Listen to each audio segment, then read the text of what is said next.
Bien, amigos, y acá estamos en el estudio Copacabana, le decimos nosotros, de Urbana Play, sí, con nuestro invitado, que hace como 2 años que no va a los programas. Yo por lo menos lo vengo trabajando para dale, vení, porque siempre enriquece charlar con él. Es médico, neurólogo, neurocientífico argentino, es referente a nivel mundial, presidente de la World Federation of Neurology Research Group on Aphasia, Dementia. Chao, 1000 palabras. Se graduó en medicina en la Universidad de Buenos Aires y en Cambridge, Inglaterra. Una vez concluida su formación, regresó a Argentina, donde creó INECO, que es Instituto de Neurología Cognitiva. Dirige en la actualidad también las neurociencias de la Fundación Favaloro. Es un capo realmente. Y lo conocemos bien, es el doctor Facundo Manes. Bienvenido. Y le dije, venite, si el día de mañana sos político, vemos. Ahora estoy para que vengas todavía como científico. Está bueno ponernos de acuerdo antes. Queremos poner de acuerdo, sí. Es una nota de un científico. Exacto. Okay. Una nota. No, pues se puede hablar de todo, De pero todo. Facundo. Yo quiero hacer política. Ahí está. ¿Qué hace? No sé. No quiero ser político, yo soy médico, docente, científico. Buen día. Buen día. Pero creo que aclarar, yo no busco ser político. Bien. Sí, tratar de resolver todos los quilombos que tenemos, que después vamos a hablar. Pará, no quiero arrancar por eso, quiero arrancar por lo siguiente. Facundo tiene libros hablando del cerebro, de la cabeza. Vamos a hablar también de cómo nos sentimos en esta pandemia del orto. Me gusta hablar así para... Y realmente porque hay mucho, está estudiando mucho, Facundo, lo que se genera eso, estar acá, porque no te das cuenta y en tu estado de ánimo, en un montón de cosas. Pero lo primero que hoy le comentaba a María, que nos fuimos a tomar una cerveza, no le dije eso, pero me comentaste lo que fue tener COVID, que la pasaste mal, pero sobre todo internado con tu equipo médico, en el cual vos sos siempre la cabeza de las decisiones y ellos que tenían que tomar decisiones. Y eso me contaste, fue tremendo. Sí, hola a todos, Hola, un placer estar acá. bienvenida. Placer. Conocí la vulnerabilidad, la fragilidad humana. Yo nunca había estado internado en terapia intensiva, nunca había estado internado en realidad. Y también hace un mes y medio, yo creo que me contagié en España en un viaje de trabajo y pensaba que si me contagiaba iba a ser asintomático o iba a tener una leve sintomatología, y estuve una semana horrible aislado en mi casa con 2 PCR negativos y después una semana en terapia intensiva en la Fundación Favaloro con mis amigos, mis mentores, cuidándome, y sobre todo 24 horas. Yo la pasé mal durante estos 15 días de enfermedad aguda, 7 en casa y 7 en terapia intensiva, pero hubo 24, 48 horas dificilísimas donde, por mi saturación, por mi neumonía bilateral extensa, mis amigos, mis mentores evaluaban ponerme en respirador, en asistencia respiratoria mecánica. Y yo sabía, y ellos sabían... Que vos sabías. Que yo como sabía médico. que no importa la edad, si estás infectado de COVID con neumonía bilateral, no importa la edad, aunque no tengas factores de riesgo, cuando te ponen en asistencia respiratoria mecánica es match point. La pelotita puede ir para un lado o para el otro. Y por suerte me estabilicé y luego empecé a recuperarme, pero fue un momento difícil. ¿Te iban contando los tipos que laburan con vos, que son los que hablas todos los días? ¿Te iban contando o decidían por vos? ¿Quién tenía que hacer? Qué ¿Quién buena tiene que tener esa decisión de, che, le ponemos un respirador a Facundo Manes? Claro, y pero salen preguntale, todos? Y consultale. además me imagino, y te lo quiero decir hoy, te lo quiero decir bien, con el cariño que te tengo, pero seguramente sobrevolaba, si se nos muere Facundo Manes, acá, en el mismo la Fundación Favaloro, era muy fuerte. Vos también lo habrás pensado. Y mira, ¿Tuviste miedo o no? Si hay un emblema de un médico que yo respeto en Argentina, es Francisco Klein. Es un clínico que es un héroe. Todos los días, desde hace décadas, trabaja, es muy serio. Es uno de los clínicos y terapistas más reconocidos y más respetados del país. Y es mi amigo, además. Con él fundamos Neurociencia en Favaloro. Y yo lo admiro mucho. Y yo sentía que estaba en el mejor lugar del mundo porque estaba cuidado por él, por Francisco, en la Fundación Favaloro. Claro. Y además era mi amigo. Y eso que preguntás vos es interesante porque más que diálogo había silencios. Y primero que él estaba vestido como astronauta. O sea, Claro. uno cuando tiene COVID y lo meten adentro de un sanatorio ya empezás a desconectarte de la realidad, que es algo muy choqueante porque no podés hablar con nadie. Y al final, al de los 7 días, cuando salí, me da el alta y voy a este tema que más que diálogo lo que hubo pasó esto. Yo me levanto de la cama para empezar a cambiarme y él me abraza. y yo no lo podía ver tanto porque estaba con las máscaras, claro, con con todo. Pero me largo a llorar y yo sentía que él también lloraba. Y era dos médicos ya grandes llorando Que deben haber visto por- cosas en sus carreras que Tremendo. deben haber sido muy emocionantes. Pero para él también salvar a un amigo habrá sido fuerte, y para mí todo lo que viví, la fragilidad, la vulnerabilidad, y además que me salve la vida mi amigo y todo el equipo, porque acá hay héroes y heroínas que son los Total. camilleros, las enfermeras, los enfermeros, Coincido. los que llevan la comida, y no solo merecen aplausos, merecen mejores ingresos, mejores condiciones laborales, pero están Totalmente. todos agotados. Es una guerra no. que la están luchando en el frente de batalla hace un año, así que te diría que fue la experiencia más conmovedora de mi vida, y como dije, conocí la fragilidad de nuestra especie. Ahora, qué locura, porque vos tuviste presidentes a cargo. O sea, has operado presidente o supervisado operaciones de la cabeza. Cristina, varios presidentes han pasado. Sin embargo, vos como paciente, es otra cosa. Es como, viste que el médico, ahí como vos, también hay una omnipotencia como los cirujanos de yo soy el que salvo, yo soy el que tomo decisiones y estás preparado para eso. Pero como paciente, no tomás ninguna decisión, no depende de nada de vos y te debe haber sentido Totalmente. raro eso. Uno como médico camina los pasillos del otro lado, y a veces, como decís vos, se siente omnipresente, con el conocimiento, con la posibilidad de... Y esta vez estaba ahí como un ser humano, frágil. Y lo fascinante es que me salvaron seres humanos. Y es el mejor ejemplo de que salimos entre todos. No solo ahí en terapia. todo. Esta pandemia, si quieren después hablemos, pero va a durar tiempo. Esto no es como una Segunda Guerra Mundial que se resuelve un día y se corta la guerra. Esto es algo que, si quieren después hablamos, va a ser Hablemos. crónico. Bueno, las pandemias siempre cambian la historia de la humanidad. Si uno ve la historia, las pandemias siempre cambian las creencias de la época, así que esta pandemia nos va a cambiar. Y las pandemias no generan solamente una crisis de salud. Una parte es la salud, pero generan una crisis económica, generan una crisis moral, una Hablar, crisis... ya lo vimos un montón de muestras de eso.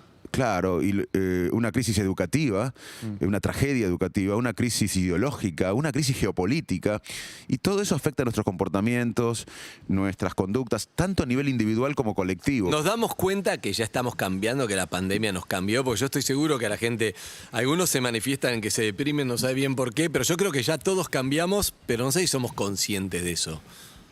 Buen tema, porque uno cambia, todo el mundo habla de cambio, pero en realidad cambiamos cuando cambia el contexto. El contexto influye mucho en la conducta humana. Y de repente, en marzo del año pasado, abril, mi mamá de 84 años en Salto no sabía usar Zoom, no sabía usar Google Meet, nada. Y cambió el contexto radicalmente, y en una semana ella empezó a usar...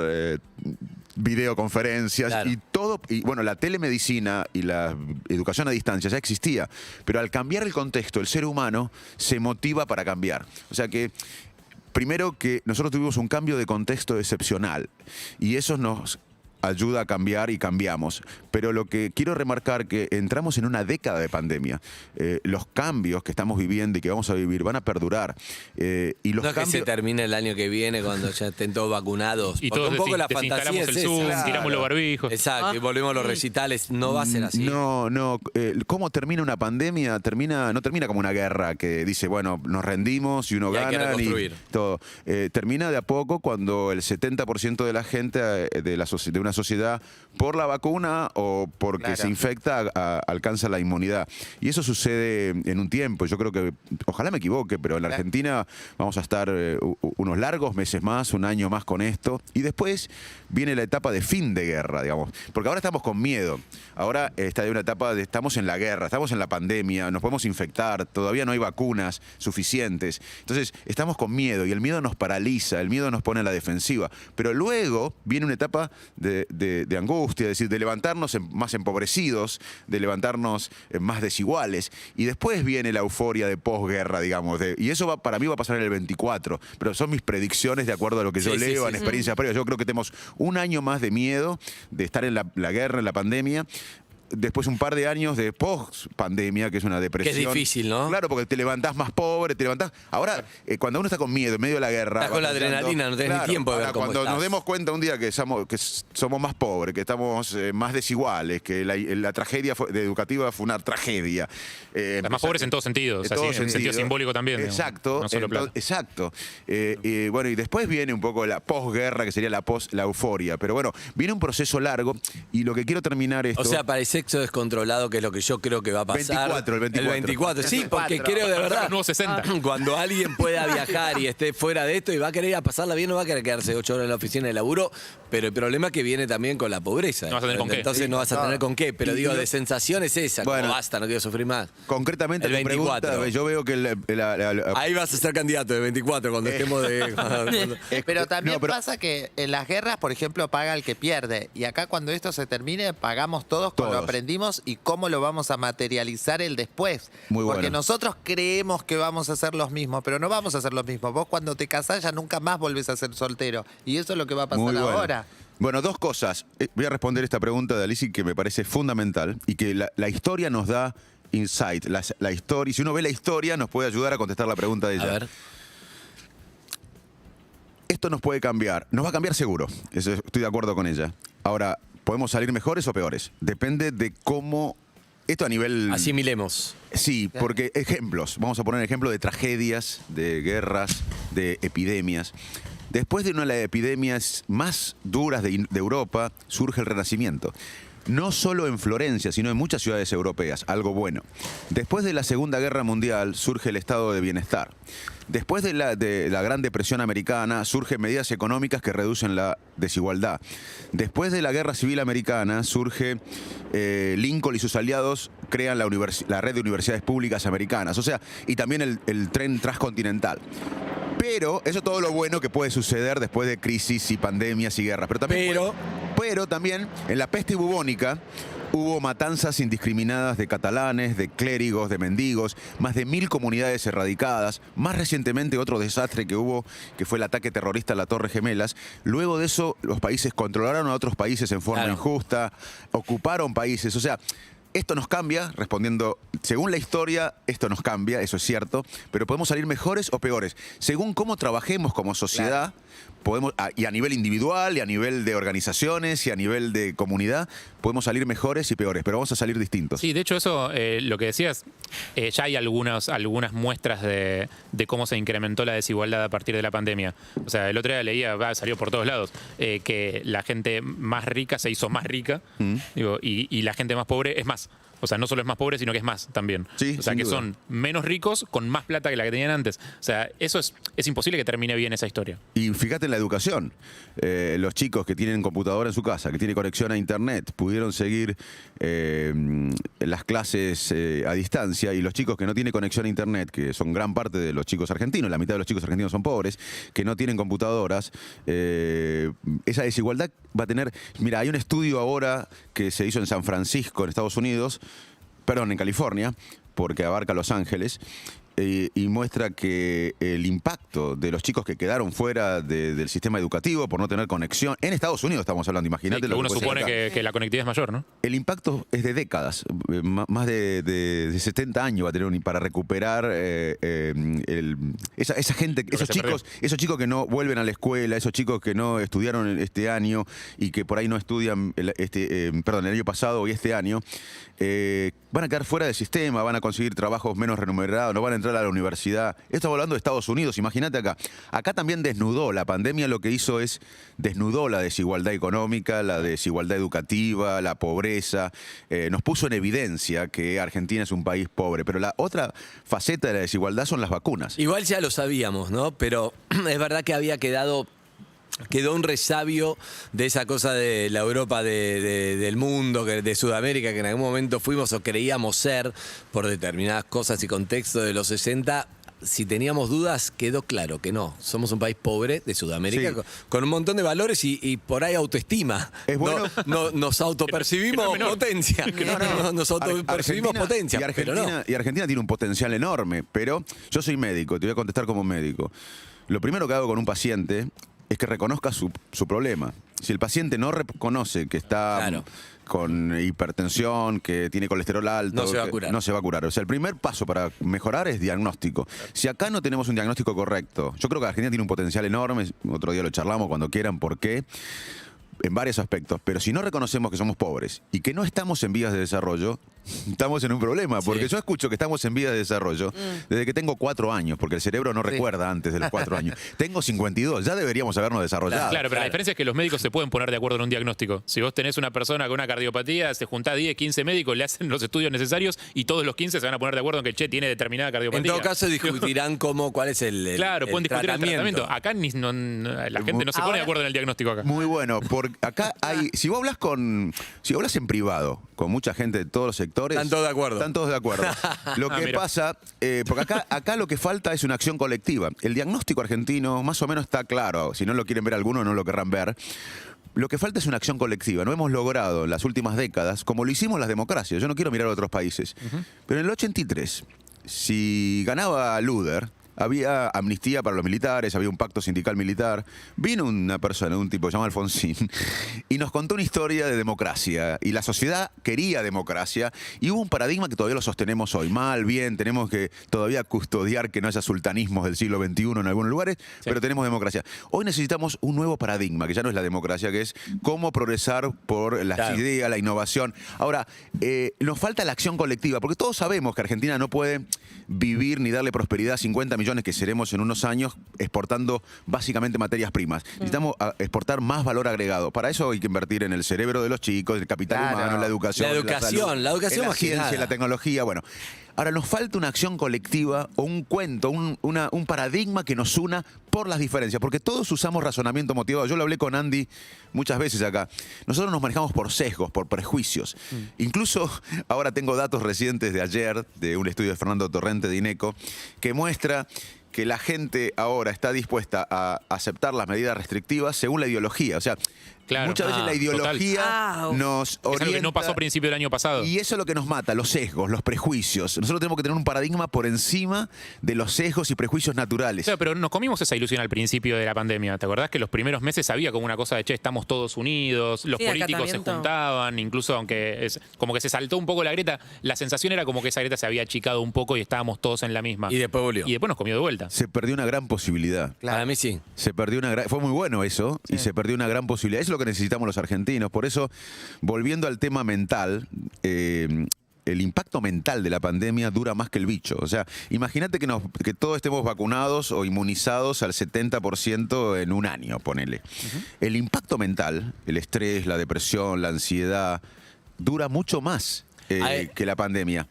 Vos- Y los sí. líderes, y los comunicadores, nosotros, todos, tenemos una gran responsabilidad. Hay un estudio y con esto termino esta parte. Hay un estudio que se publicó en Lancet el año pasado sobre varios estudios de la epidemia del 2003 en el sudeste asiático. Y ese estudio médico, científico, le recomienda a los líderes que hablen claro, que digan no sé cuando no saben, o sea, que digan que no saben cuando no saben. Imagínate. Que den cierta perspectiva, aunque la perspectiva cambie, que nos dé cierto horizonte. Que no piensen en su próxima elección, sino en el bien común. Bueno, no hace falta que salgan de Lancet eso para decir No. que eso sería bueno, Pero pero, Soy no una revista de pasa. ciencia ficción. El dato es que si no hacen eso, genera más estrés en una sociedad empobrecida, que Y perdió sí, el trabajo. no tengo duda. Y además es un boomerang para ellos. En un tiempo Ese es va a un ser dato, un está boomerang bueno. para ellos. Hay algo importante, una cosa que charlamos, no sé si está bien preguntándotelo al aire, pero que está bueno, que vos me contaste lo que te había pasado con un paciente que tuviste, que vos le salvaste la vida, pero cuando te ve, con respecto a la pandemia, de todo lo que pase ahora, no vamos a querer saber nada el día de mañana. Y claro, eso- Contame lo que está bueno eso. Y una vez cuando yo era un joven médico, tuve un paciente de mi edad, tendría 20 y pico de años, yo estaba en mi etapa de formación, con un tumor cerebral y con un pronóstico de meses. Y yo no lo podía creer ni aceptar porque me impactó que alguien de mi edad tenía 4 meses de vida en ese momento, ¿no? Y la verdad, cuando salió de la internación, donde yo lo asistía como médico, lo seguí en la casa como cosa afectiva. Lo tomaste personal. Lo tomé como una cuestión personal. Y la verdad que lo curaba todos los días, iba a la casa, hice un trabajo casi full time, más allá de mi trabajo en el lugar donde estaba.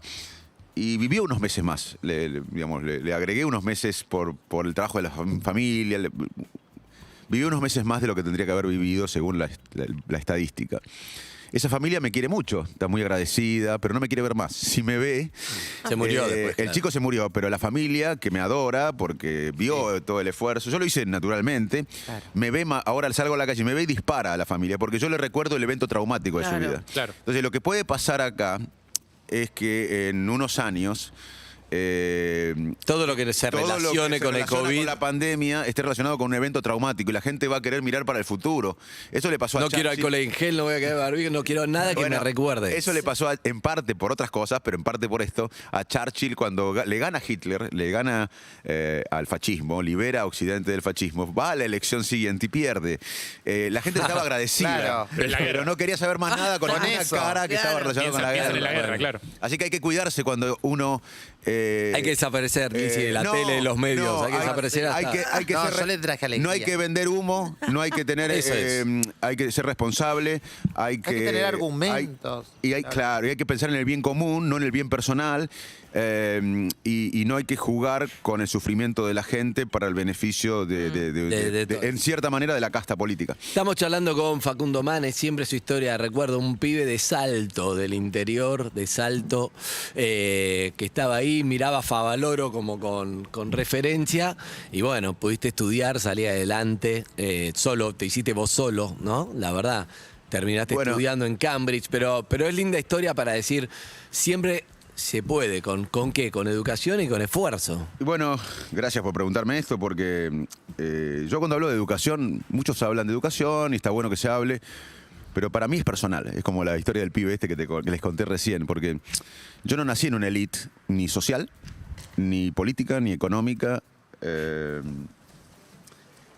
Me crié en un pueblo, nací en Quilmes, pero me fui a un pueblo llamado Arroyo Dulce, de 1000 habitantes, en el medio de la Pampa Argentina, y después en Salto.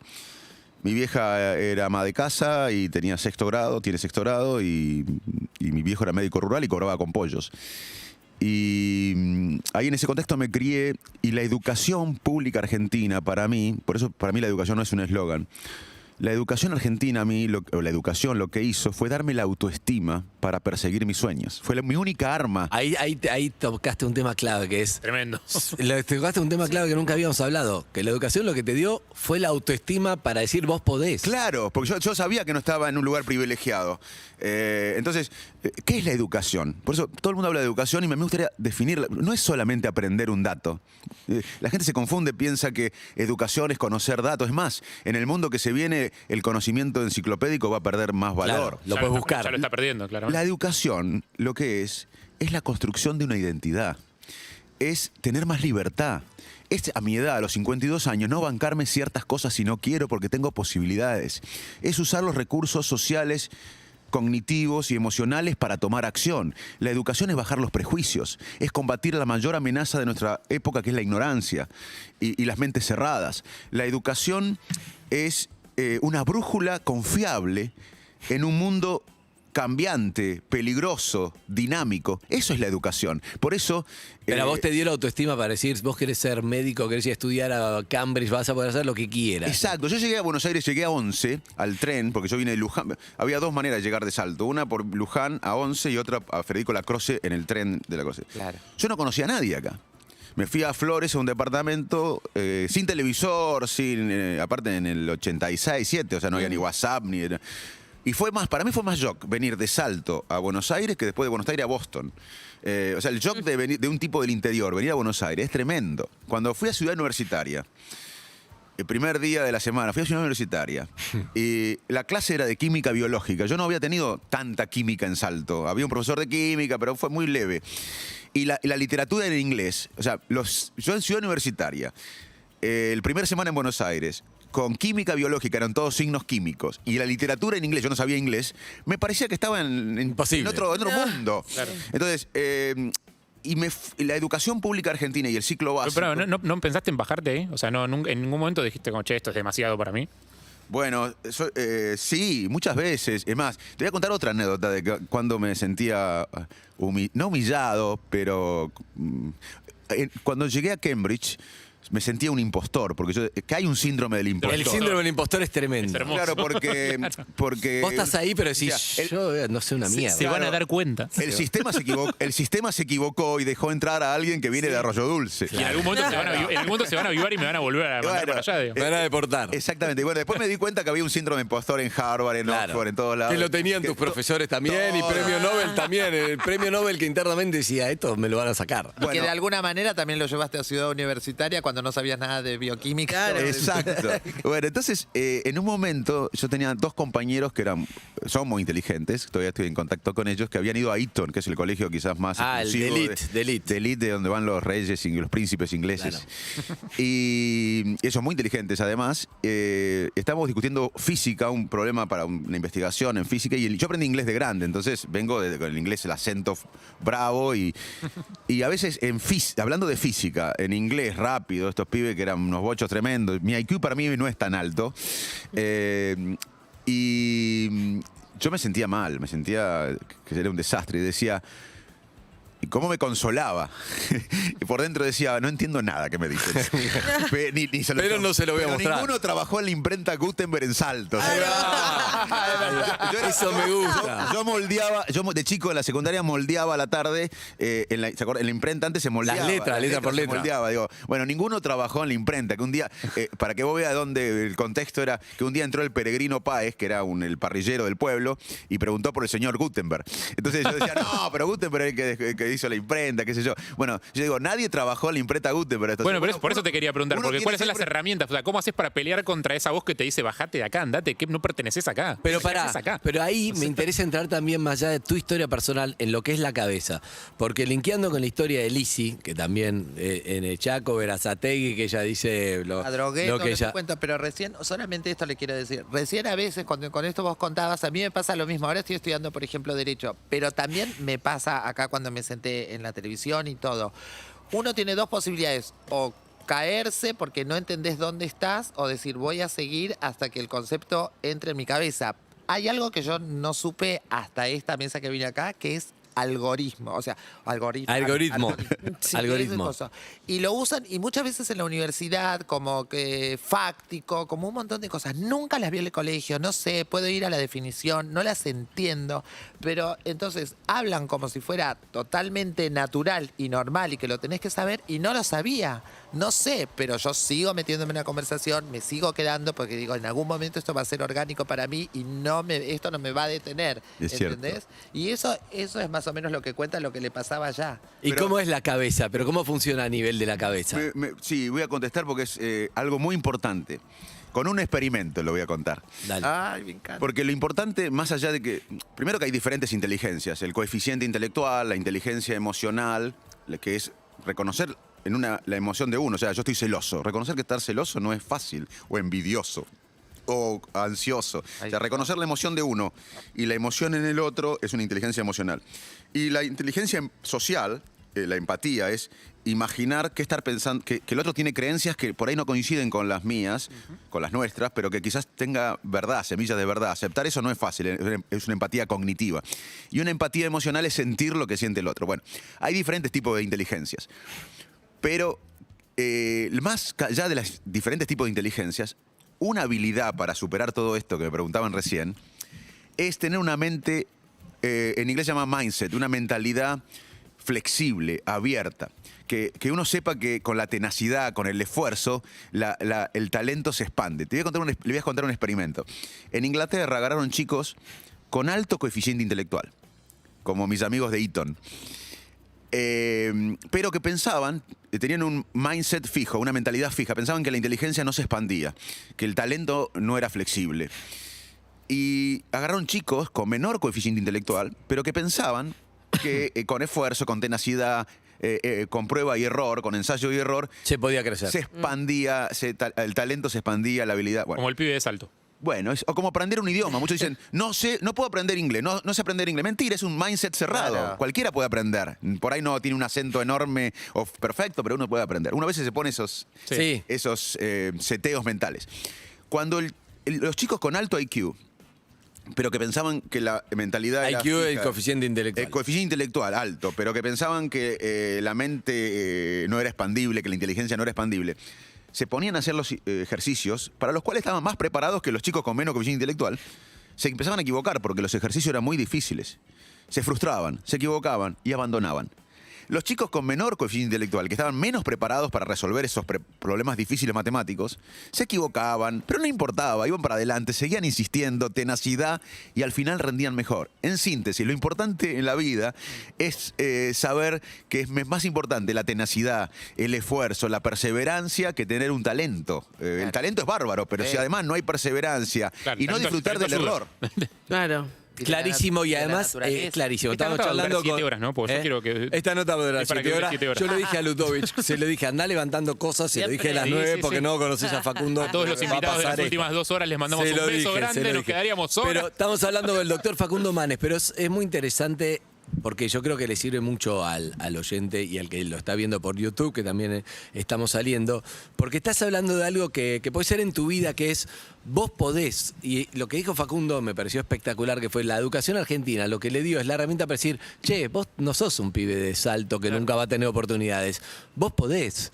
Soñá tranquilo. Y bueno, llegó, estuvo en Cambridge, en Harvard, dando charlas por el mundo, pero porque él algo le hizo creer que él podía. Y yo le decía a Lizzy,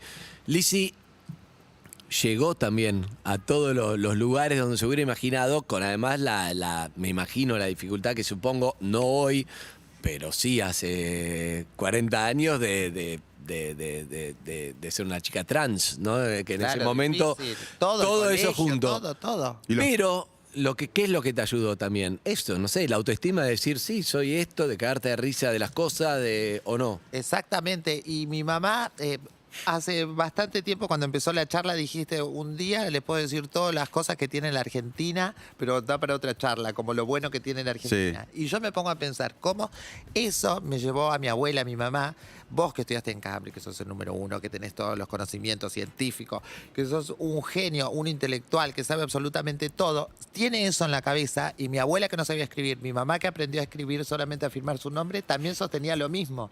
O sea, ¿cómo tenemos todo eso en la cabeza? Que la Argentina tiene de todo y todavía no... Es como... Y no lo podemos poner en saber práctica, que se está puede bueno. caminar. En la cabeza sé que puedo caminar, pero no puedo dar el primer paso. Y yo digo, ¿cómo no lo podemos poner? Y mi mamá siempre me decía con esto de la educación, me decía, vos pensá esto, porque siempre me costó muchísimo. Yo no sé si la parte económica tiene que ver, pero me costaba mucho estudiar, mucho, no entendía nada todo. Y mamá siempre me decía, vos pensá que si vos agarrás al, no me acuerdo qué me decía, pero ponerle al número 1 que haya un científico. Premio Nobel. Un premio Nobel. No sé si me decía esa palabra, pero lo inventé.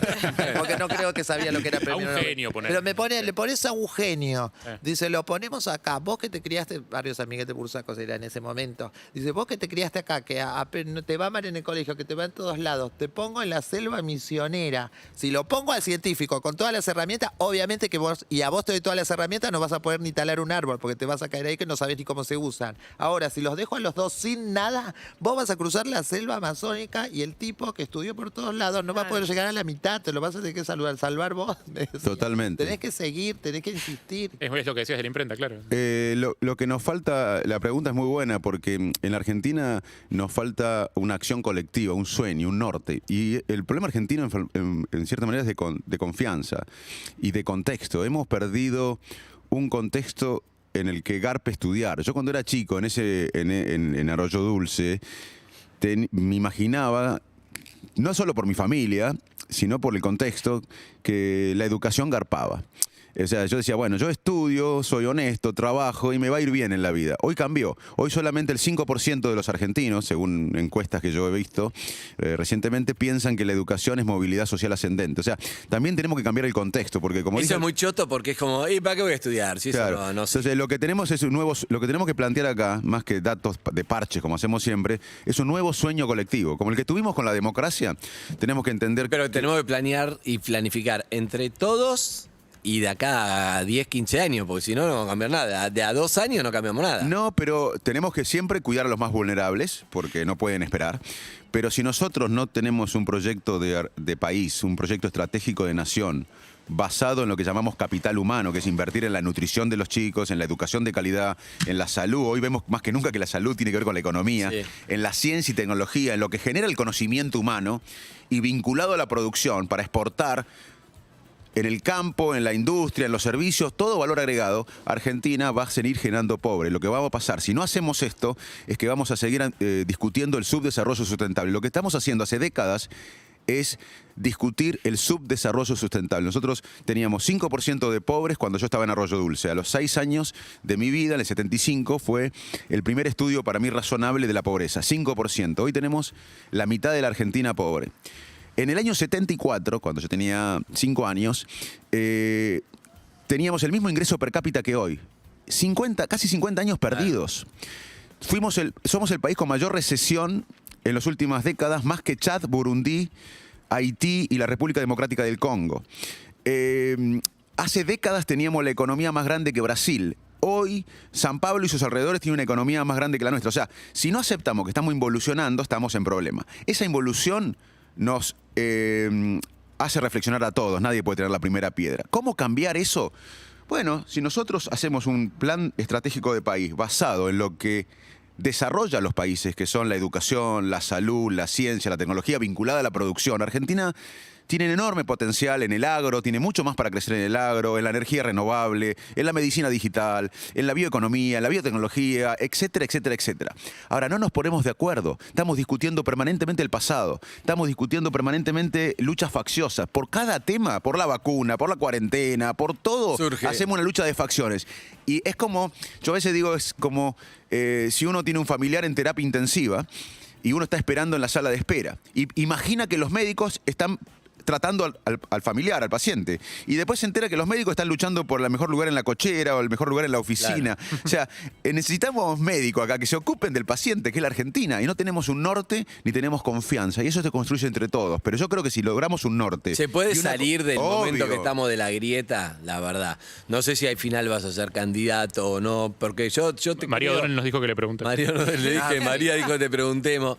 Porque yo te escucho hablar. A mí me gustaría, pero primero te tengo que preguntar, ¿vos crees que es posible? Porque suena espectacular todo y yo estoy de acuerdo. Y vos me decís, ¿vas a hacer eso? Me parece buenísimo. ¿Pero es posible? ¿Es realista? ¿Por qué no pasa ahora? ¿Por qué no lo hacen? ¿No lo saben todos los que están o los que estuvieron los últimos 30 años? ¿O es que las prioridades te llegan? Sí, yo llego, digo, quiero darle... Y al final, mirá, tengo que darle de comer a la gente y me quedé sin plata para ciencia y tecnología, por más que yo sé que es buenísimo, yo sé que, la educación, entiendo, le quiero pagar a los maestros espectacular, pero la verdad tengo más plata, no sé, estoy pensando en voz alta. O sea, al hacer eso, vos generarías confianza en el mundo y vendrían más inversiones, el mundo ayudaría, o sea, es verdad, tener un proyecto como a largo lo del plazo sistema de los bancos, es verdad. Tener un proyecto a largo plazo te ordena el corto plazo también, tendría un efecto inmediato también que la política se ponga de acuerdo, todos los sectores, en un plan estratégico de país. Hoy no tenemos un plan estratégico de país. Viene uno y después viene otro y te cambia la geopolítica. No hay algo del signo de los tiempos, esto que decía Andy, de si es posible o es imposible salir de la grieta. Yo hace un tiempo que lo vemos acá en Argentina, obviamente, y es como es obvio y todo el tiempo se habla de eso. Pero es algo que está pasando en el mundo en general, esta cosa de la gran polarización. No sé, lugares como Estados Unidos, que siempre se dijo que tenían un proyecto de país y que por más que vinieran republicanos o demócratas, había algunas cosas que no se movían y que seguían en la estrategia, independientemente de qué presidente viniera. Bueno, o sea, llegan personajes como Trump y cambió eso. ¿No hay algo del signo de los tiempos también? Buena pregunta, porque me hace dos aspectos de tu pregunta. Primero, que la grieta existió siempre en la humanidad y existe ahora en todos lados, porque la grieta se basa en cómo funciona nuestro cerebro. Nosotros, a medida que nacemos y crecemos y tenemos experiencias, vamos construyendo esquemas mentales, sesgos, prejuicios. Y vemos el mundo como si fueran con anteojos y tomamos todo lo que coincide con las creencias nuestras e ignoramos todo lo que no coincide. Así funcionamos todos. Sí. Entonces, en todo el mundo existe grieta. El Brexit sí, Brexit no en Inglaterra, los catalanes que se quieren ir de España, Trump, anti-Trump. Lo que pasa es que en esos países nadie discute el valor de la ciencia, de la educación, de la estabilidad económica, de las leyes. Acá las leyes son una sugerencia. Acá las instituciones están impregnadas de influencias políticas. O sea, en esos países también la grieta le hace mal, porque la grieta es inherente al ser humano, somos tribales. Ahora, en los países que marcan un rumbo, la grieta hace menos daño que en los países que no tienen un rumbo. Acá, en un país sin rumbo y pobre, la grieta nos mata. En Estados Unidos, en Inglaterra y en España, la grieta también es mala, porque y funciona. Pero hay ciertas cosas en que nadie discute. Estamos charlando con el doctor Facundo Manes, de todo un poco, pero yo charlo con vos y suponete que pensamos diametralmente opuestos. Sí. A nivel cerebro, ¿qué es lo que me pasa? Yo te discuto a muerte, pero en realidad me chupa un huevo lo que me decís, lo único que quiero es ganarte, ¿o hay alguna chance que me entre lo que vos me decís y diga, puede ser que cambie de opinión? Yo a veces siento que estamos discutiendo solamente por discutir hasta que alguien diga basta, pero ninguno tiene intención de realmente escuchar lo que le pasa al otro. ¿Cómo funciona eso a nivel cabeza? Le voy a poner un ejemplo con vos, por ejemplo. Entonces vos sos... Andy, sos un fanático de una facción política, de un grupo político. Sí. Porque representa ciertos valores tuyos, positivos o negativos, cierto resentimiento, ponele que vos tenés, y bueno, no quiero a tal. Pero vos no lo sabés, hasta vos ni vos lo pensaste. No lo asumo. O no lo explicitaste por lo menos. Pero a vos ese sector político te gusta y. Bueno. Entonces me gusta. Tengo críticas, pero me gusta. La verdad que un poco me gusta. yo te muestro evidencias de que una persona líder de tu grupo tiene un acto de corrupción. Entonces yo digo, pero mirá que esta persona de tu líder tiene un acto de corrupción. Te meto Clarín, eso es mentira. No, bueno. Entonces, vos te peleás conmigo, decís, no, esto es, lo negás. Empieza a negarlo. ¿Por qué? No por la persona, por tu líder. No es tan importante el líder. ni incluso si la no, facción política. Yo me siento que me traiciono. Yo te estoy desafiando la construcción de tu identidad. Con la crítica a eso, en el fondo, vos no te peleás conmigo por el líder ni por la facción. Entiendo. Yo estoy desafiando la construcción de identidad. Me pasaba a mí con Alfonsín. Son los cimientos de tu casita. O sea, claro. Si los sacás, se cae la casita. Te cuento que me pasaba a mí. Yo, a los 14 años, vivía en Salto y vino la primavera alfonsinista. Ah, claro. 14 años, vino una persona que nos contó que éramos democráticos, que enfrentó a la dictadura, que no quería pactar, momento irrepetible de un líder pactar con la dictadura. Recuerdo que la otra facción quería pactar con la dictadura, había pacto sindical, militar. Claro. Bueno, no hubiese habido juicio de la Junta, nada, si no ganaba Alfonsín. Hizo un cambio de paradigma, que yo creo que es necesario otro cambio de paradigma hoy, porque si no seguimos con la misma sistema de siempre. Y esa etapa me maravilló y aparte representaba a mi familia de clase media baja del interior, representaba los valores de mi viejo que era un tipo honesto. Bueno, después fracasó la economía de Alfonsín. Y yo estuve en muchos lugares donde muchos eran jefes míos que criticaban a Alfonsín años más tarde. Y yo me peleaba. Y que me podía costar mi trabajo. Claro. Porque me estaba peleando con mis jefes que subestimaban o criticaban a Alfonsín. ¿Por qué? Yo ahora me pongo a pensar, ¿por qué yo ponía en riesgo mi trabajo defendiendo a Alfonsín? En el fondo no era por Alfonsín.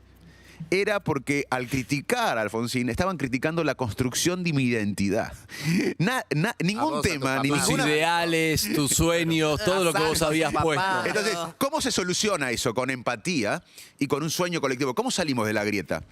Empatía. Es decir, che, mirá, vos tenés creencias que son diferentes a las mías. Y la verdad que puedes tener razón. Yo tengo que hacer un esfuerzo cognitivo para decir, y además ponerme en lugar tuyo. Y además encontrar un sueño que nos una. En ese momento fue la democracia, hoy debería ser la prosperidad. ¿A quién no le gustaría que Argentina entre en el camino del desarrollo? Y bueno, alguien tiene que venir acá, una mujer, un varón o Lizzy o lo que sea, alguien tiene que venir a darnos un sueño colectivo. Sí, pero claro, mientras el otro sea visto como el que se interpone entre vos y ese sueño, es imposible. Porque hoy en cualquier facción que preguntes, o sea, ¿qué es lo que nos separa del camino del desarrollo? Ellos. Claro. O sea, a mí me pasó. Bueno, es cierto. A mí me pasó que empecé a trabajar con Vero de panelista, con Vero Lozano en su programa. Sí. Y la verdad que aprendí muchísimo, pero en esto de las discusiones que hablas recién de la grieta, cuando fue lo de la ley de despenalización del aborto. Entonces se peleaban los colores, ¿no? Y yo las veía, las escuchaba y decía, dijeron un 20% lo mismo. O sea, hay un 20% de todo este griterío que están de acuerdo y no se escuchan. O sea, Nadie se escucha. entonces, yo me puse a pensar, ¿será que esto que venimos desde chicos, viste que todos dicen, nadie lo hace como yo? O sea, tu mamá decía, nadie corta, no, como yo lavo los platos, no los lava nadie. Entonces, todo eso se fue metiendo. Como yo opero, no opera nadie. Como yo hago el programa de radio, no lo hace nadie. Entonces, todos creemos que nadie va a salvar al mundo como lo salvaría yo. Y es tan individual que no logramos ponernos de acuerdo nunca. Pero la salida es colectiva. Si Claro. algo nos enseña la pandemia es que el sálvese quien pueda no existe. La salida es legal. colectiva, más que nunca. Pero yo soy optimista de que vamos a salir más resilientes, porque se ha estudiado guerras, tragedias, epidemias, y hay una dinámica de cómo nos comportamos, tanto a nivel individual como colectivo. Sí, pero hay algo que antes lo hablamos, Facundo, que está bueno recalcar, que es cuando empezó y tenemos la imagen de Alberto Kicillof y Larreta juntos, es por acá, está bueno. Mira, hay algo que es más importante que la grieta de mierda, que es entre todos cómo vamos a cuidarnos. Como una tregua a decir después, pero ahora tenemos que estar unidos porque se trata de la salud de los argentinos. Después podemos discutir todo lo demás. Y la grieta se terminó metiendo ahí. Total. Sí, pero ellos quieren cerrar, ellos quieren abrir, ellos quieren que se funda, yo no sé qué, ellos la vacuna hicieron no sé qué, ellos no. Y terminó cagándonos eso. Y si eso no lo logró, ¿qué hay más grande que esta pandemia para lograrlo como sueño colectivo, digamos? Como sueño es un sueño. Esto es una realidad que es hoy, que si no se ponen de acuerdo hoy, y probablemente va a morir más gente que si se pusieron de acuerdo.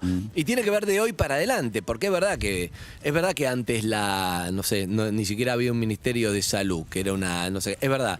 Secretaria. Sí, pero eso es para atrás. Pensemos de acá para adelante, porque esto está pasando ahora, hoy. Pero no logramos dejar del pasado, de mirar, de cosas que. Y qué sé yo. Pero vos fíjate que lo que decís es tal cual. Estamos a tiempo todavía porque todavía estamos en una maratón que no terminó. Sí. O sea, la gente piensa que... Falta un montón, decís. Sí, lograr el 70% de inmunidad y que la pandemia sea historia requiere más tiempo de lo que la gente piensa. Así que es muy importante tener perspectivas, porque si no uno se frustra. Si uno no tiene una perspectiva, se frustra. Y primero que estamos a tiempo de volver a intentar. Segundo, un aspecto que no se está tocando acá, no acá en el programa, sino en el país, y me preocupa mucho, es la salud mental. La Organización Mundial de la Salud hace décadas sostiene que la salud humana es el estado de bienestar completo, físico, mental y social. Y acá estamos permanentemente hablando de la enfermedad física, que está bien. Si nos infectamos, si no nos infectamos, está muy bien eso. Pero no estamos hablando del impacto cómo queda la cabeza. Que es parte de la salud. Eso es una cosa de locos. Separar la salud física de la salud mental es algo prehistórico. Entonces no estamos psicoeducando. Deberíamos unirnos todos para darle herramienta a una población que está con altos índices de estrés, de ansiedad, de angustia, sobre todo los niños, los jóvenes, porque esto impacta mucho a los adolescentes que están modulando sus emociones, porque el cerebro termina de desarrollarse después de la segunda década. Las mujeres han tenido un trabajo inequitativo doméstico, han tenido violencia verbal y física. Los ancianos, que ya había una epidemia de soledad que ahora aumentó. Nosotros, los que trabajamos en el sistema de salud, que ya el sistema no da más, ni las personas damos más, porque hace un año que estamos camilleros, enfermeros, médicos con esto. Los pobres sufren mucho más el impacto mental de la pandemia. Y no estamos hablando de un tema fundamental de la salud. No hay psicoeducación masiva, que es educarnos de qué herramientas... ¿En otros países hay? Sí, obviamente. Japón acaba de lanzar el Ministerio de la Soledad. De la soledad, perdón. De la soledad. En Inglaterra, la tapa del Guardian, del diario, uno de los diarios más importantes, de hace unos días fue la salud mental. Acá no estamos hablando de una parte importante de la salud, estamos como en una etapa prehistórica, separando la salud física de la mental. Y lo tenemos que hacer. Obvio, porque si no, no va a haber recuperación. Porque si vos estás ansioso, angustiado, deprimido, con estrés crónico, no vas a poder producir, no vas a poder tener este programa de radio, no vas a poder trabajar. Y lo mismo pasa con una sociedad. primero que por una cuestión humanitaria, que es parte de la salud, y además con una posición económica, un país deprimido, estresado, exhausto, no va a poder recuperarse económicamente. Bien, Y bien. Facundo, con respecto a eso, ¿cómo hacemos para no caernos, digamos? ¿De dónde Evelyn, desde sacamos? ahí, Evelyn, Acá, que Mira Facundo para todos lados. Pensé Acá que era un atrás. fantasma que estaba... Aparecí. ¿De dónde sacamos esas herramientas para no caernos? Porque la Está verdad, bueno eso, que le hables a que está escuchando, viendo, para no entrar en... sabemos, porque acá nosotros siempre hablamos de esto, de las diferencias que se vieron con la pandemia, que no todos tienen el acceso a las mismas cosas, no todos tienen el acceso a la misma educación, a hablar con un especialista que te banque con el bajón que nos causa esto. ¿De dónde sacamos las herramientas? ¿Cuáles son? ¿Cómo podemos hacer? Bueno, primero hablar de esto. Esto, más que alertar, debe estar ayudando a muchos oyentes que quizás están estresados, ansiosos, angustiados. O sea, hablar es importante. Plantear esto, ¿no? Que la gente no lo vea como una debilidad personal, ni una debilidad moral, sentir angustia, estrés, ansiedad. Charlar de esto que existe, que la pandemia produce un impacto por varios motivos. Un impacto mental. Primero hablar. Segundo, una cosa que hace bien es aceptar las emociones negativas.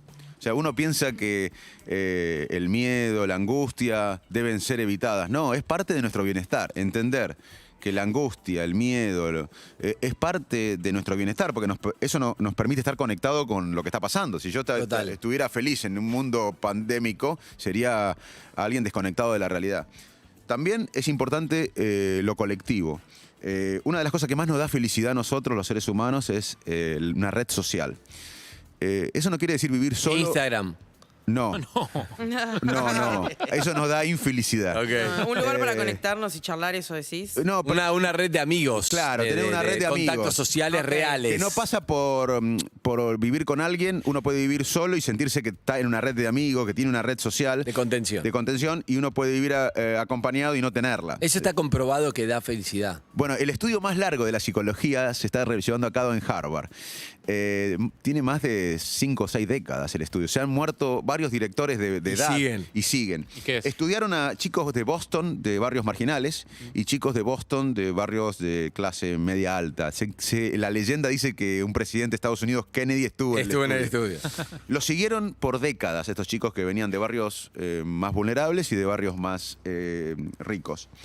Y ni la fama, ni el poder, ni el estatus social, ni el dinero predice bienestar tanto como lo da tener amigos, amigas, gente de conexión humana. Porque lo que tenemos que entender es que como ustedes fácilmente aceptan, sin ser científicos, que la sed es un mecanismo biológico que nos recuerda que tenemos que hidratarnos, que algo pasa en el cerebro para que tengamos sed y hidratarnos. Lo mismo aceptarían como en el hambre. Ustedes, si yo les cuento, miren, cuando tenemos hambre, el cerebro actúa de una manera para recordarnos que tenemos que comer. La forma que tiene el cerebro de avisarnos que comamos. Exacto. El dolor es una forma de avisarnos que alguna parte del cuerpo requiere atención. La soledad es una alarma que nos Eso recuerda es tremendo lo que estás diciendo. que somos seres sociales. Sentirnos solos, la soledad es una alarma que nos recuerda que somos seres sociales. Es más, la soledad crónica, sentirnos solos por un largo tiempo, semanas o meses, es un factor de mortalidad más importante que el alcoholismo, la obesidad y la polución ¿Puedo ambiental. creer? ¿En serio? Eso sí. ¿Más? Sí, y nunca cuando fuimos al médico nos preguntan ¿Cómo si fumamos, estás? ¿Qué haces? nos preguntan Claro. si fumamos, nos pesan. ¿Tenés amigos? Pero nunca ¿Cómo nos preguntan estás? cuántos vínculos humanos tenés. Impresionante eso, impresionante. Impresionante. Es el doctor Facundo Mane que da para mucha charla, pero quiero... Hoy la primera parte de la nota, Hoy ¿no? la primera parte, no, pero para no cansar va a volver. ¡Que vuelva! Yo lo estuve trabajando Ay, para yo que eso- vuelva. Va a volver. Pero podemos hacer, Eve, que oyentes que estén escuchando y se cope con una pregunta, un minutito con Facundo Manes. Cada uno, un minuto como máximo para preguntarle algo, pregunta, respuesta y hacemos un par de oyentes. ¿A qué número? Al... 47756688 para salir en vivo. eso. En vivo esto, 4775-6688. Después si tenés mensaje lo podés dejar el número de mensaje, pero 4775-6688, llama, le preguntás a Facundo, en menos de un minuto tu pregunta, ahí va. Pero está buenísimo porque lo que acabas de decir es clave, que Claro. Conectémonos. ¿A mí sí, qué me conectémonos, pero sin redes, que es para otro día, porque las redes te trae mal. Pero hay oyentes, atendámoslo. Hola, ¿quién habla? Hola, Andy. ¿Cómo andas, querido? Bien, todo bien. Soy Marcelo. Marcelo, estás escuchando acá al doctor Manes. Sí, muy interesante. La verdad que me llena de esperanzas escucharlo, Manes. Bueno, pregunta para Facundo, dale. Facundo, ¿qué tal? Buen día. Hola, maestro, ¿cómo andás? Bien, bien. Mira, la verdad que te escucho y me siento como que todavía hay cosas que se pueden cambiar. Yo me sentí muy desilusionado mucho tiempo con la Argentina, con la gente, todo. Quería saber, vos, ¿qué podés hacer desde tu lugar? Ya sé que como divulgando todo esto que estás mencionando, estás haciendo mucho, pero me gustaría que puedas integrar algún papel activo en la política. Igual, le hiciste la pregunta que igual se le íbamos a hacer, así que un abrazo, amigo. Gracias por la pregunta. Escuchá, María, es para vos esta. Claro. ¿Vas a ser candidato? Sí, no, ¿por qué? No, esto requiere una gesta patriótica, una acción colectiva. Yo estoy trabajando desde hace décadas, desde que volví a la Argentina, del 2001, yo regresé en el 2001 y de entonces estoy, más allá de ser docente, científico y médico, estoy recorriendo la Argentina y en las plazas, en los bares, de hace décadas estoy tratando que la sociedad impulse esta revolución del conocimiento como impulsó y luchó y murió por la democracia. Hoy necesitamos que la sociedad se comprometa. Esta es una gesta colectiva, ahí voy a estar, pero no se trata de una candidatura, se trata de una gesta patriótica y colectiva para un nuevo paradigma que nos saque de la decadencia crónica, de administrar pobreza y nos lleve al desarrollo. Y el día Ahí de voy a mañana estar. se puede llegar a ser, podés Sí. estar a formar parte de Hay algo. que, Hoy no está. hay que hacer un proyecto nacional y ahí voy a estar. Pero en un proyecto nacional. No se Bien. trata de. La Argentina tuvo demasiados proyectos narcisísticos, proyectos autobiográficos. Necesitamos proyectos Está patrióticos. bien, me gusta eso que decís, que no es cuestión de, che, vas a ser candidato, No es- sino una cosa grande, una cosa si no, colectiva. quédate como médico. Si hay una gesta patriótica y colectiva, ahí voy a estar Bien, como lo me estoy gusta. haciendo. Ahora, por un narcisismo personal, ya hay demasiado Me narcisismo gusta, personal. me gusta.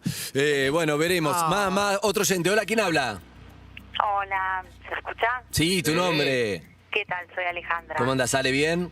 Bien, bien. Escuchando acá al doctor. Sí, admiración absoluta. Pregunta para el doctor, dale. Me emociona mucho poder hablar con él. Nada, un poco continuando con la línea de la pregunta del oyente anterior, ¿cómo se hace? ¿Cómo se hace para convencernos a todos de un proyecto en conjunto, de un proyecto superador? ¿Cómo hacemos? O sea, yo en este punto hoy de la pandemia siento que digo, bueno, tendremos que tocar fondo, morirnos todos de hambre y ¿cómo hacemos para que algo nos una a todos? Eso es como muy desesperante. Estás a punto de llorar, ¿no? Sí, estoy muy Te escucho. emocionada. Gracias, Ale. Nos hiciste emocionar a todos. Se viene un nuevo país en un nuevo mundo. Y tenemos que pensar en grande. Lo primero que tenemos que hacer es pensar y soñar en grande. Y saber que no podemos afrontar y resolver la decadencia crónica argentina con las prácticas de siempre. Hay un sistema que no quiere que nada cambie, porque esta decadencia argentina le conviene a algunos. Claro. Así que mientras respiremos hay esperanza. Y tenemos que hacerlo, porque como decía José Martí, nuestro vino es agrio, pero es nuestro. Y tenemos que pensar como pensaban los grandes patriotas de la Argentina. Necesitamos menos políticos y más patriotas, Ah, bueno, estadistas, gente que piense en las futuras generaciones, no en las futuras elecciones. Y yo sé que todo esto parece imposible, pero a San Martín, una vez, cuando pedía plata, San Martín pedía plata para algo que sonaba imposible, que era cruzar la cordillera y liberar América. Y muchos no le daban plata, le decían, vos estás loco, lo que querés hacer es imposible, hasta que un general Pueyrredón le dio plata y le dijo, te doy plata para comprar mulas, para comprar alimentos, para comprar vestidos, para ropa, armas. Yo te voy a apoyar, pero lo que vos querés hacer, cruzar la cordillera, imagínense en esa época cruzar la cordillera, si ahora es difícil y liberar América es imposible. Y San Martín le responde, gracias, general Pueyrredón, lo que usted me da me va a ayudar mucho, gracias por la ayuda. Y tiene razón, lo que yo quiero hacer es imposible, pero es imprescindible. Y esto que tenemos que hablamos acá es imprescindible. Si no lo hacemos, Argentina va a llegar a 80%, 90% de pobres en unas décadas. Sería trágico, más de lo que ya estamos. Un beso, amiga, dame otro. Un beso, Más gracias. oyentes que quieren hablar, 4775 6688. 6688. Hola, ¿quién habla? Hola. Hola, acá estamos con el doctor Facundo Manes. ¿Tu nombre? Hola, Andrés, Pablo. ¿Cómo andás, querido? ¿Todo bien? Todo bien, todo Bueno, tranquilo. escuchando acá la nota con Facundo, te está escuchando. Sí, una más, la verdad que el lugar de los científicos en los medios de comunicación es súper importante. Facundo, muchas gracias y preguntarte a nivel geopolítico cómo lo ves el tema para que nosotros, vos hablabas de que tenemos que agregarle valor agregado a los productos argentinos. ¿no? ¿Cómo hacemos en un mundo súper complicado para que nos compren? ¿Y qué deberíamos hacer con la tierra acá en Argentina? ¿Qué opinás de eso? Muy buena Con la cantidad pregunta. de tierra que hay, ¿no? Muy buena Un pregunta. abrazo, amigo. Excelente, Abrazo, gracias. Chao. excelente pregunta. Primero que la geopolítica es algo que no se discuten los líderes en la Argentina y deben hacerlo. Por ejemplo, el tema de la vacuna que vos mencionabas es un tema geopolítico. Los países ricos están Ya llenos de están vacunas. ahí, le sobran. Canadá compró vacunas para 5 veces su población. Inglaterra compró vacunas para 3 veces su población, etcétera, etcétera, etcétera. Argentina quedó del lado pobre del mundo. O sea que también es un problema geopolítico no tener vacunas. Más allá de los problemas locales Sí. de cierta ineficiencia o corrupción o privilegio, lo que sea, Sí, en este caso Sudamérica. quedamos del lado pobre del mundo. O sea, la geopolítica es algo que los argentinos no discutimos y es clave. Yo dije que esta pandemia tiene un impacto en varias esferas: económica, salud, educativa, moral, al principio, y también geopolítica. Hay un reordenamiento. Acá se viene una lucha cada vez más importante entre China y Estados Unidos. Y Argentina tiene un rol central en esa lucha. Yo creo que, como bien decía la persona que me preguntó recién, nosotros tenemos que tener un proyecto de país que genere más valor en lo que exportamos. Si no, no vamos a darle bienestar a los 50 millones que seremos en una época. Y para eso tenemos que tener aliados con países que son expertos en tecnología, en educación, en ciencia.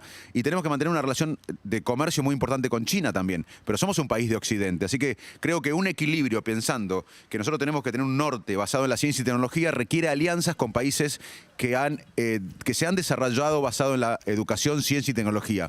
Porque quiero decir esto, que me parece importante.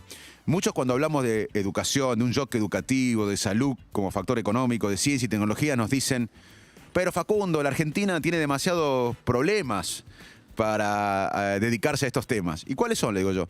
Y la economía. Y lo que no entienden, y lo que tratamos de decir, que la discusión económica, geopolítica hoy, es sobre la inversión en ciencia, sobre los sistemas educativos y tecnología. Los países compiten en el mundo por los sistemas educativos, científicos y tecnológicos. Y esto lo resume Nehru. Nehru fue el arquitecto de la India moderna. Y empezó a invertir en educación, en salud, en la India hace décadas, en ciencia, en institutos tecnológicos. Y la oposición le decía: pero Nehru, somos demasiado pobres para invertir en innovación, ciencia y tecnología. Y Nehru le respondía sabiamente: justamente porque somos demasiado pobres, no podemos darnos el lujo de lo que nos va a sacar de la pobreza. Claro. O sea, acá lo increíble, que nos argumentan pobreza para no invertir en la solución. Husay decía: la ciencia no es cara, lo que es cara es la ignorancia. Excelente. Amigos, Facundo Manes pasó por acá. Excelente. Y bueno, lo último que ¿Cuándo tendría vuelve? para decir, vuelve, después arreglamos. ¿Qué hacemos Ay, con que la vuelva. autoestima de cada uno que está escuchando? ¿Cómo la mejoramos? Lo último, una pregunta cortita, pero para decir al que está escuchando se lleve algo. Como país, un trabajo colectivo. Y la autoestima personal, la que a vos te dio la educación, todo. Si tuvieras que decirle algo para que cada uno la busque, ¿qué sería? De esta salimos entre todos. La resiliencia, vamos a salir más resilientes, en mi opinión. Obviamente que hay un dolor inicial, un dolor emocional, pero luego las personas somos muy adaptables a los cambios. Y lo que va a pasar es que luego de este dolor que estamos viviendo, vamos a encontrar un nuevo significado, nuevo rumbo, y vamos a alcanzar nuestras metas. Y vamos a entender que el bienestar de los demás es más importante que el éxito individual Bien. o el estatus personal. Me gusta. Gracias, doctor. ¡Bravo! Facundo Manes pasó por acá. Acá estuvo en Perros, ¿eh? Nos costó traerlo, pero valió la pena. Así que vamos a una tanda. Dale, ya volvemos, que tenemos